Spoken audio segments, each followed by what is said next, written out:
میرا نام تنیر احمد میر علی اور میرے ساتھ ہے میرا برادر سجاد حسین اور کچھ کہے گا عید یعنی کہ عید جو عید ہے اس کے بارے میں کچھ۔ سب سے پہلے میں اپنے مسلمان بھائیوں کو سلام کہنا چاہتا ہوں، اور یہ عید الاضحیٰ ہے۔ اس کو عید الاضحیٰ اس لیے کہا جاتا ہے کیونکہ اس کی ایک بڑی قربانی ہے، اور اس کو کہا جاتا ہے سنت ابراہیم، جس کو ہم فالو کرتے ہیں اور ہمیں فالو کرنا چاہیے، کیونکہ ہمارے پیغمبر حضور اکرم صلی اللہ علیہ وسلم نے فالو کیا تھا۔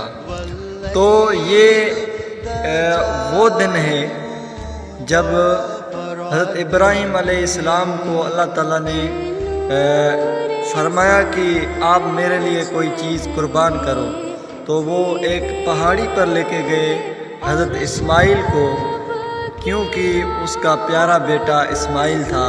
تو اس کو ذبح کرنے کے لیے جب وہ تیار ہو گیا، اس کو کس کے باندھا، جب اس کو ذبح کرنے کے لیے تیار ہوا تو اللہ کی قدرت سے دمبا پیدا ہو گیا، وہاں پر دمبا آ گیا۔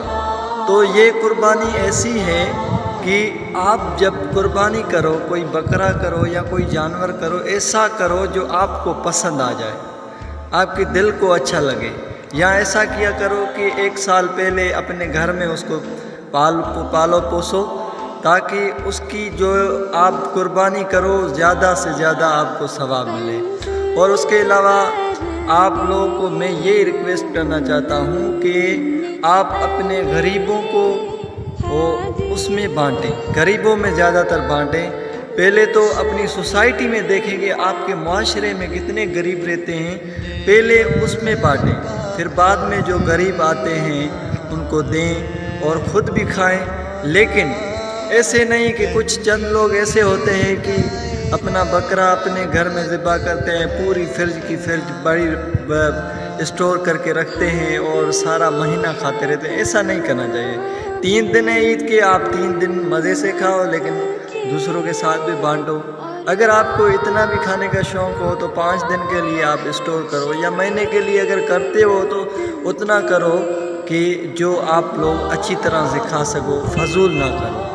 تو میرا یہ ایک پیغام ہے کہ غریبوں کو عید کے دن ضرور یاد کرنا، جیسے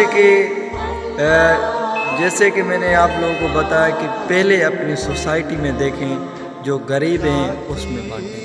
تھینک یو، اللہ حافظ۔